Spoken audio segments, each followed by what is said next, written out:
palangga ka sa Ginoo kapag laom. Nganong mao man ni karon ang atong tema. Kung atong mahinumduman mga kaigsunan, ang atong kalibutan karon napuno na sa kagubot, kalisod, o unsa pa ng mga problema nga atong mahigaguman sa kada adlaw. Kung atong nahinumduman, pipila ka mga tuig ang nilabay, kita nahiagom sa katong COVID-19. Naabot ba ito din yun sa inyo, mga kaigsunan? Din sa dinagat, naabot ba ito? O, tungod kay katong nga mga panghitabo, usa ka worldwide nga panghitabo. O karon aduna na po'y coming, ang uban gali niabot na sa Mindanao, o ang tawag monkeypox. So daghan na kayo ingana ka gubot ang atong kalibutan karon mga kaigsunan.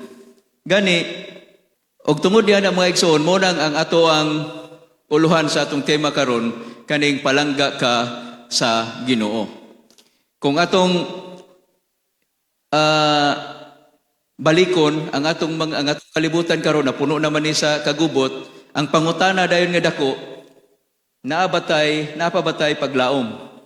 Naapabay paglaom ang kalibutan o kita mismo sa atong pagkinabuhi napabatay paglaom. Atong hinumduman mga kaigsoon nga ang daghan na kaayo, kung atong tanawon ng statistics, daghan na kaayo ang mga tao nga naghikog na lang, ang uban ni surrender na sa ilang paghatag kanato og giya kung unsaon sa pagpuyo nga aduna tay maayong panglawas. Makapalig-on usab sa ato, makahatag usab kini og giya sa atong matag pamilya kung unsaon nga mahimo kitang lig-on sa atong pagkinabuhi niini nga kalibutan. Og kini nga gasa mga kaigsunan, gingon dinhi sa Salmo 119:105 nagingon dinhi, ang imong pulong maoy lamparhan sa akong mga tiil ug kahayag sa akong alagianan.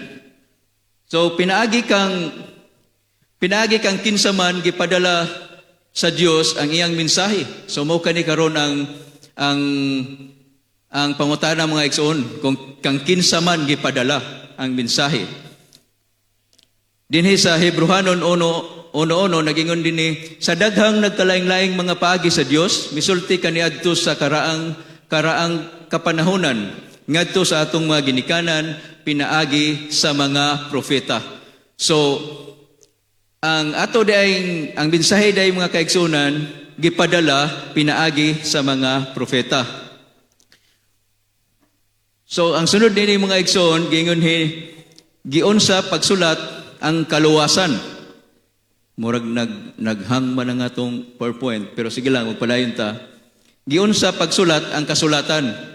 So, may nang mahibalaan na ito mga kaigsuunan kung giunsa ni siya pagsulat. So, naipangutana din nga nagkaingon, dinhi sa 2 Timoteo 3:16 nagingon, ang tibuok nga kasulatan gituga sa Dios. So, walay lain mga igsoon. Ang Dios God ang nituga, makita sa 2 Timoteo 3:16. Pinaagi ba kini nga pangutana, pinaagi ba sa tao? Or kagustuhan ba sa tao nga gisulat ang kasulatan? Mao kini siya ang pangutana. O ang tubag niini nagingon dinhi dili. Dili kagustuhan sa tao nga gituga ang kaluwasan. Tungod kay wala may propesiya nga miabot pinaagi sa kauboton sa Dios. Hinunua minunduan sa Espiritu Santo panagpanulti ang mga balaang tao sa Dios. 2 Pedro 1:21. Unsa man ang hinungdan nga gisulat ang kaluwasan. So mo ni siya usa sa pinakaimportante nga pangutana no, nganong naay kasulatan o unsa man ang hinungdan nganong gisulat man ni siya. Ang Romans 5:14 sa Roma 14:4 nagingon, kay bisan unsay gisulat kaniadto, gisulat kini alang sa pagtuon kanato nga pinaagi sa pailob o pinaagi sa paglipay gikan sa mga kasulatan makabaton unta kitag paglaom. So kini nga kasulatan gisulat aron makabaton kita og paglaom. Karon, naa pa ba'y paglaom? Ato nang nakita nga naanay magsugod na nga makita nato ang paglaom nga atong maangkon. O kini makaplagan diha sa mga pulong sa Dios. Ang pulong Biblia kay moingon galita og pulong sa Dios, ang buti pasabot na mga igsoon muna siya ang Biblia. Ang pulong Biblia dili makita sa sulod sa Biblia. Kini nagagikan sa Griego nga pulong nga Biblia nga nagkahulugan og gagmayng balasahon. Unya ang pulong Biblia usab gikuha sa pulong Biblos nga nagpasabot Piperos. Ang ngalan sa materyales nga gisulatan ang Biblos gikuha usab gikan sa pantalan sa Phonica nga ginganlan og Biblos. So kini nga hulagway mga igsoon, itong hulaton nga magawas na siya diha. Mao ni siya ang dagway kung asa gikuha ang materyales nga gisulatan sa Biblia. Ang ngalan sa mga materyales mo itong gibasa ganina, Piperos or Papyrus. Og kini nga hulagway didto ni siya nakuha og kini karon sakop na kung karon nga kapanahonan ang tawag niini nga lugar mao na nga Lebanon. Ang Biblia og pulong sa Dios o ang mga kasulatan nakagahulugan og mga sinulat. Ang Biblia adunay 66 ka mga libro nga gisulat sa dili momenos sa kapatan ka mga tao nga nagagikan sa nagkalaing-laing mga lakaw sa panginabuhi sulod sa 500 ka mga tuig. Sa ato pa mga igsoon, ang usa ka Biblia na siya 66 ka mga balasahon sama na Genesis, Exodus, Leviticus hangtod sa pinadayag 66 na sila kabuok. Unya gisulat na siya sa mga 40 ka mga tao nga dili na sila kaila. Nagkalaing-laing lakaw sa kinabuhi. So meaning wala na sila nagkita o wala na sila nagkaila. Unsa man nga paagi nga ang pagbasa sa Biblia makatabang sa atong inadlaw-adlaw nga panginabuhi. So ang Biblia ba makatabang ba sa atong inadlaw-adlaw nga panginabuhi? Ang tubag makita sa 2 Timoteo 3:16 o 17. Ang tibok kasulatan gituga sa Dios og may kapuslanan alang sa pagpamadlong, alang sa pagpanulid ug alang sa pagmatuto sa pagkamatarong aron ang tao sa Dios mamahingpit, masinangkapan alang sa tanang maayong buluhaton. Sa ato pa mga igsoon, kung kita mubasa sa Biblia, atong himuon ta nga kanang mabadlungan ta sa atong pagbasa sa Biblia, may kaibaluta nga kani di ay siya sayop ug unsa di ay ang insakto. Karon, unsaon man nato pagtagad ang Biblia? Kada bang ato ra ba siyang pasagdan diha nga ato lang basa-basahon o dili nato kanang sabton gyud? Nagingon din kinahanglan ang Biblia atong tun-an. So dili pwede mga igsoon nga paras karon nagstorya ko din nagisgot ko sabot sa Biblia, daghan ko gipangsulti nga mga bersikulo. Unya mutuo na dayon mo nako. Lisod man na siya, dabi og dito mo akong sulti. Lisod kayo. So dapat ato yung tun-an. Kaya aron may bala nato kung ang atong nangadungog mahitungod sa Biblia sa bisang asang dapita tinuod ba? Og ikaduha, ato pug kining kinabuhian.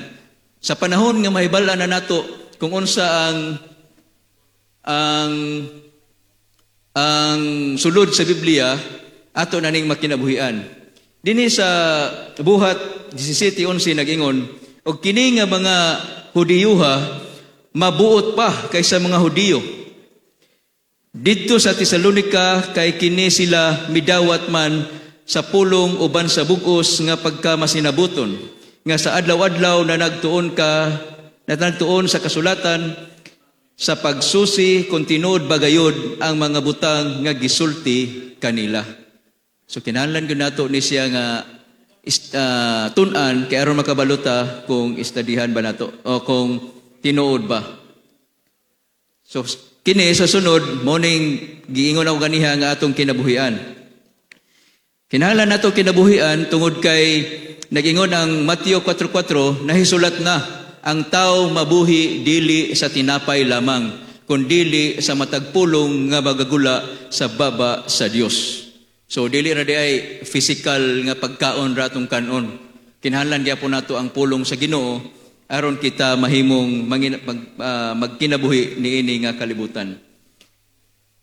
Sunod, kinahanglan di ay nga ang Biblia kung ato na kining tun-an, atong kinabuhian, ato na ning ikalipay ang pagbasa or pagtuon sa Biblia.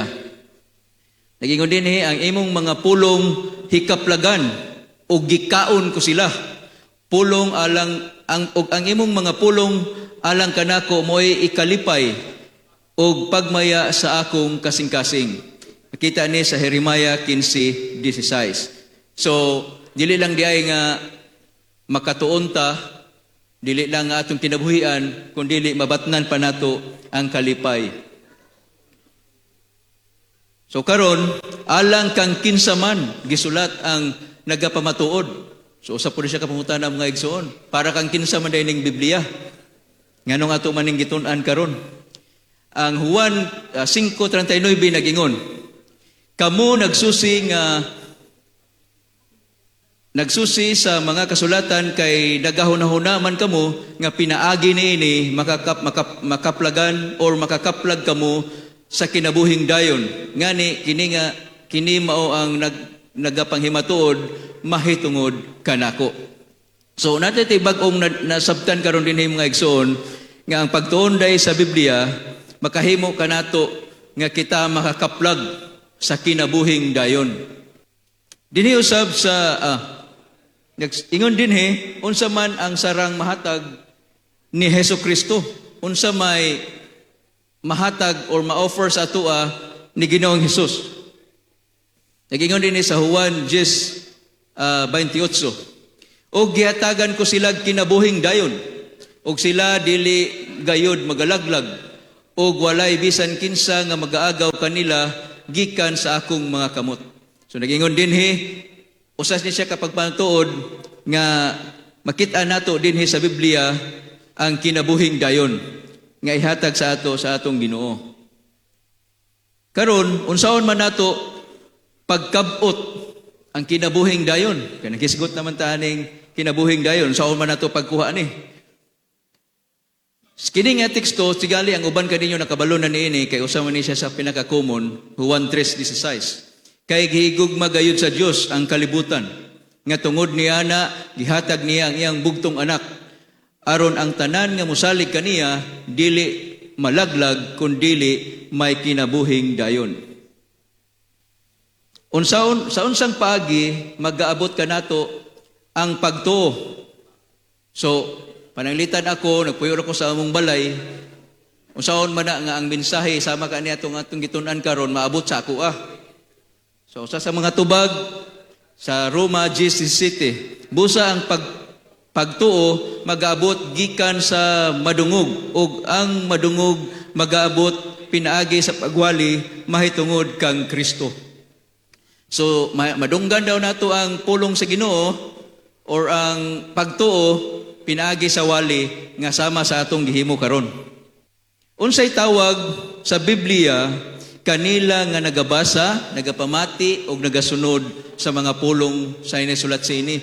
So sa tuwa pa dahil mga igsoon, kung ang magbasa dito sa Biblia, na dahil tawag na to, naingala na to. So karon unsa man ni? Kung magbasa daw ta sa Biblia, giingon din sa Pinadayag 1:3, bulahan. So mahimot ang bulahan kung basahon nato ang Biblia.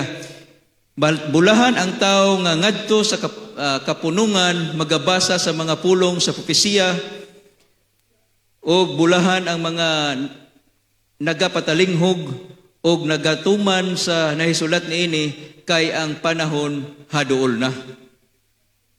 So bulahan ang tao nga nagabasa niini o napoy giingon din mga kaigsunan nga kay ang panahon duol na. So ato na pong balikon ng pangutana nato ganina, is there any hope? Napabatay paglaom?